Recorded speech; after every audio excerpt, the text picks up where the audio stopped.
10 पे मेरे को कोई डंडा आना मैं इनके बुथारे तोड़ दूं। आदाब अस्सलाम वालेकुम। उम्मीद है आप सब बढ़िया होंगे, खुश होंगे अपने घरों में। देखिए, कल हुआ पाकिस्तान और इंग्लैंड का मैच और जो नेल बाइटिंग मैच हुआ वो हम सब ने देखा। और जो वहां पे रोमांच था पूरे मैच में, कभी इधर कभी उधर, कभी इधर कभी उधर, यार चल क्या रहा था। देखिए, इंग्लैंड ने टॉस जीतकर बॉलिंग करने का फैसला किया, पाकिस्तान आया बैटिंग करने के लिए और उसने अपने पहले 10 ओवर अपने नाम कर लिए। रिजवान और बाबर ने एक बहुत ही अच्छी शुरुआत दी पाकिस्तान को, 10 ओवर में 80 से ज्यादा रन और बिना कोई विकेट खोए। लेकिन वो कहते हैं ना, एक मैंने आपको पहले वीडियो में भी कहा था कि बाबर जब खेलते हैं तो वो बेहतर होते जाते हैं और रिजवान जब खेलते रहते हैं तो वो उनका स्ट्राइक रेट डाउन होता रहता है।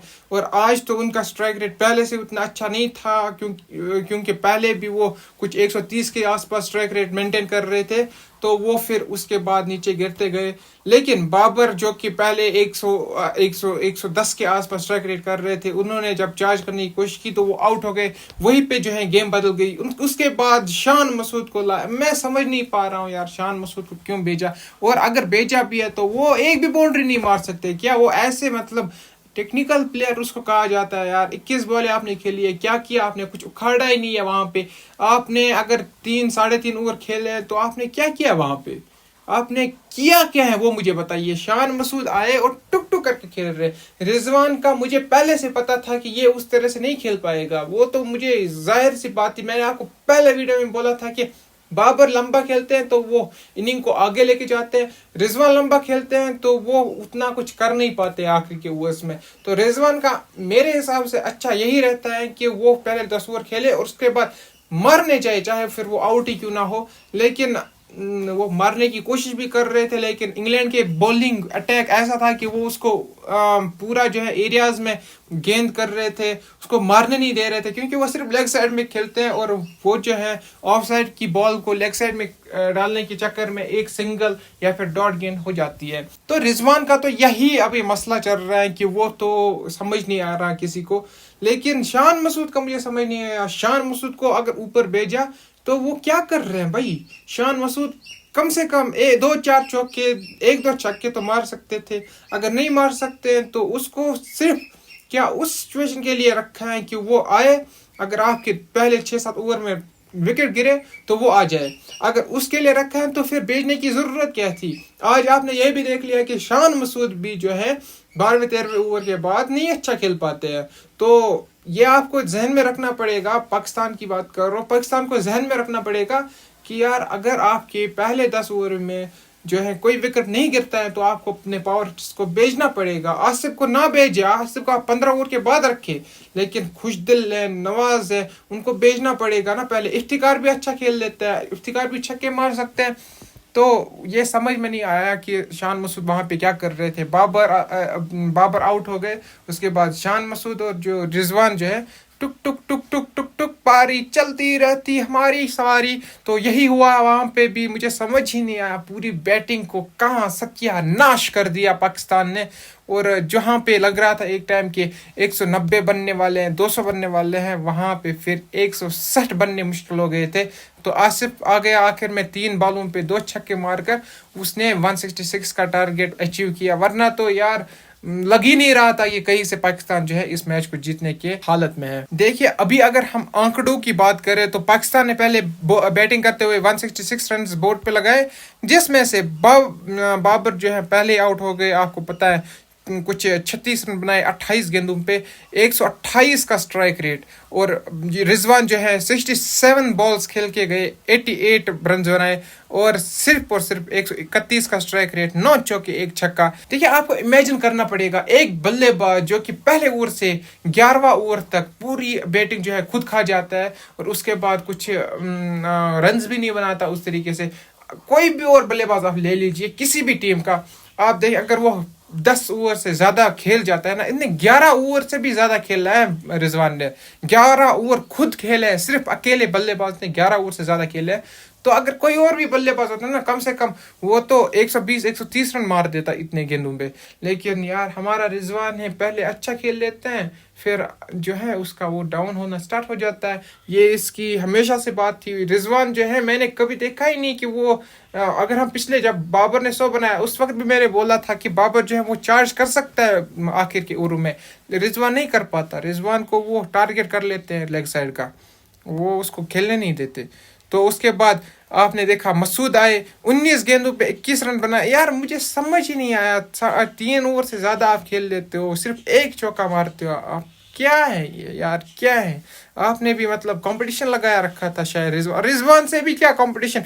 रिजवान का अगर 131 का स्ट्राइक रेट है तो इसका तो भाई मसूद का तो 110 का स्ट्राइक रेट है, और 19 बालें खेलकर 110 का स्ट्राइक रेट उस वक्त पे आना, और जब आपकी मुट्ठी में गेम था, आपके जो इस पंजे में गेम था, उस वक्त आप टुक टुक करके खेल लेते हो। यार आपका क्या बेड़ा गर्क कर रहे हो यार, अपना भी और पाकिस्तानी टीम का। उसके बाद खुशदिल आ जाते हैं, खुशदिल 3 बॉलों में 2 रन बनाते हैं। यार इसका कुछ कह नहीं सकता, लेकिन एक ही चीज़ मैं कह सकता हूँ कि बाबर आजम को बेहतर कैप्टनसी करनी चाहिए थी, उससे तो बेहतर कैप्टनसी की एक्सपेक्ट करता हूँ मैं यार।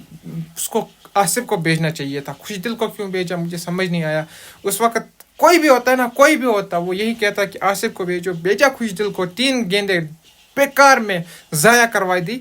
अगर आसिफ को ये 6 गेंदें, और अगर उस वक्त रिजवान भी प्रेशर में आकर आउट नहीं होता तो फिर मुझे लगता है कि आसिफ को ज़्यादा गेंदें मिलती, कम से कम 7-8 गेंदें मिलती आसिफ को, जबकि 3 गेंदों के बरकस अगर वो 8 गेंदें खेल लेते हैं, अगर वो 4 छक्के मारते हैं, 1 चौका मारते हैं, तो आप देखिए स्कोर कहाँ से कहाँ, 30 रन का इजाफा तो वही कर लेते आपका।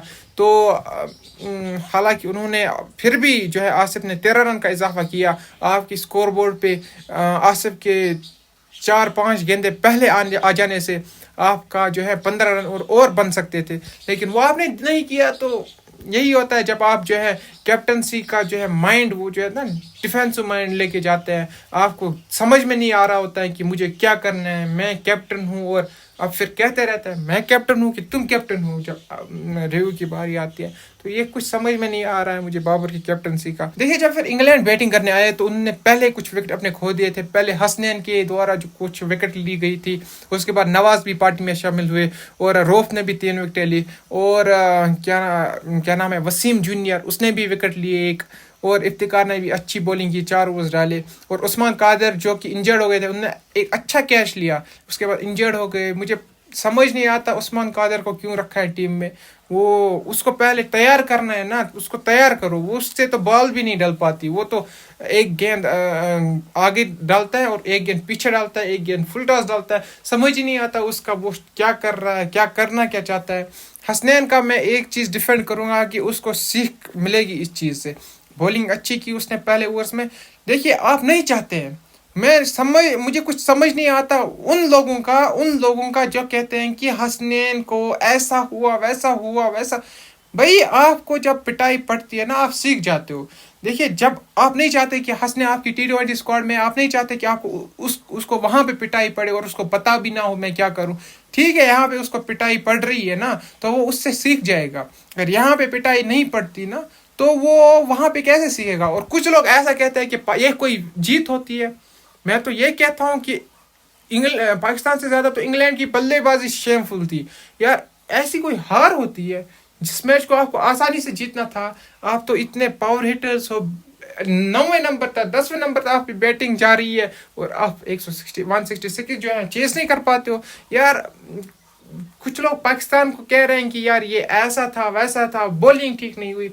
मैं तो ये कहता हूँ कि पाकिस्तान की बॉलिंग बहुत अच्छी हुई, हसनैन का 1 ओवर छोड़ के बहुत ज्यादा बेहतर गेंदबाजी हुई, और जो हसनैन का वो ओवर था हो जाता है किससे भी हो सकता है। तो जब पहला छक्का पड़ा, यंग है और उसको फिर समझ में नहीं आया, आगे डाला तो छक्का पड़ा, पीछे फिर से आगे डालने की कोशिश की तो चौका पड़ा, नो बॉल हुई, फिर पीछे तो चौका, सब तरफ चौके पड़ने लगे। तो वहां पे मैं बैट्समैन को क्रेडिट दूंगा, आपको सीखना है इसमें, फिर आपको ये गलती T20 में नहीं करनी है, T20 वर्ल्ड कप में नहीं करनी है, क्योंकि T20 वर्ल्ड कप की स्क्वाड में आप हसनैन, अभी आपके पास अभी जो है ट्राई नेशन सीरीज आ रही है उसमें किसी और को मौका दो। और ये जो शान मसूद है काफ़ी लोग कह रहे हैं कि वो एक अच्छा एडिशन है, मैं भी मानता हूँ अच्छा एडिशन है, लेकिन आपको T20 बल्लेबाज लाने पड़ेंगे जो T20 को T20 के हिसाब से खेले, T20 को ODI के हिसाब से खेलने वाले हैं आपकी टीम में। आपकी टीम में पहले से उतने वो जो है ना वो टैलेंट है, आपकी ODI की टीम का टैलेंट है आपकी T20 टीम में, अभी आप T20 का टैलेंट भी लेके आओ। तो अभी जो है ODI की पता नहीं, शायद 2023 की जो वर्ल्ड कप है, ODI वर्ल्ड कप, उसका जो है कर रहे हैं, शायद उसकी प्रैक्टिस कर रहे हैं।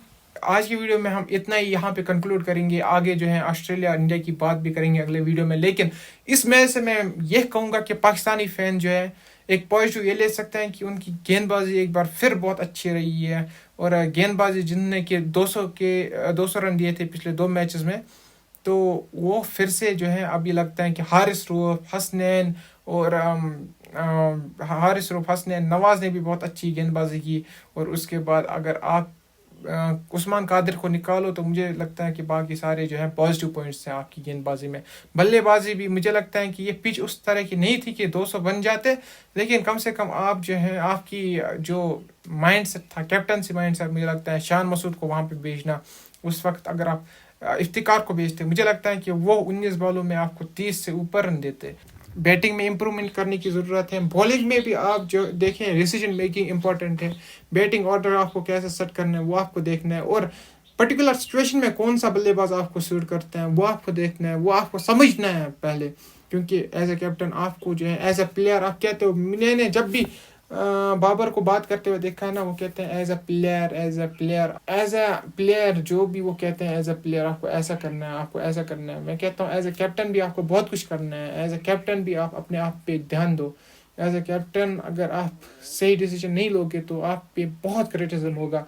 आपके फैंस बहुत ज़्यादा हैं, लेकिन आपकी कैप्टनसी में मुझे दम नहीं नज़र आ रहा।